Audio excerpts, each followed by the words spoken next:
நம்ம சுண்டல் சாதம் எப்படி செய்கிறதுன்னு பார்க்கலாம். அதுக்கு நம்ம அடுப்பில் குக்கர் வச்சுட்டு குக்கர் காஞ்ச உடனே அதில் தண்ணி ஊற்றிட்டு தண்ணி கொதிக்கும் போது நேற்று நைட்டு ஊற வச்ச சுண்டல் போட்டுட்டு உப்பு போட்டு ஒரு 4 விசில் விட்டு எடுத்து வச்சுக்கோங்க.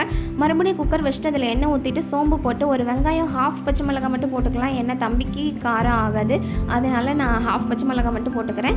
அதுக்கப்புறம் வெங்காயம் வணங்குற அளவுக்கு உப்பு போட்டு நல்லா ஃப்ரை பண்ணிக்கோங்க. அதில் ஒரு தக்காளி அரைச்சி வச்சுருந்தா அதை ஊற்றிக்கலாம். தண்ணியெலாம் ட்ரை ஆனதுக்கப்புறம் அதில் பிஞ்ச் அளவுக்கு மஞ்சத்தூள், கொத்தமல்லி தூள், கரம் மசாலா போட்டுக்கலாம். காரம் வேணும்னா மிளகாத்தூள் போட்டுக்கோங்க. அதுக்கப்புறம் வேக வச்சுருந்த சுண்டலை போட்டுட்டு ஊற வச்சுருந்த அரிசி போடணும். இப்போ அளவு தண்ணி ஊற்றும் போது சுண்டல் வேக வச்ச தண்ணி ஊற்றிட்டு தான், பத்தாததுக்கு மட்டும்தான் நார்மல் தண்ணி ஊற்றணும். அதை ஊற்றிட்டு உப்பு பார்த்துட்டு மூடி போட்டு ஒரு 4 விசில் விட்டு எடுத்தோம்னா சூப்பரான சுண்டல் சாதம் ரெடி ஆயிரும். நீங்களும் ட்ரை பண்ணிவிட்டு எப்படி இருக்குன்னு கமெண்ட்ஸில் சொல்லுங்கள். இந்த வீடியோ உங்களுக்கு பிடிச்சிருந்தா லைக் பண்ணுங்கள், ஷேர் பண்ணுங்கள், சப்ஸ்கிரைப் பண்ணுங்கள். மறக்காமல் பக்கத்தில் பெல் ஐகானை கிளிக் பண்ணுங்கள். தேங்க்யூ.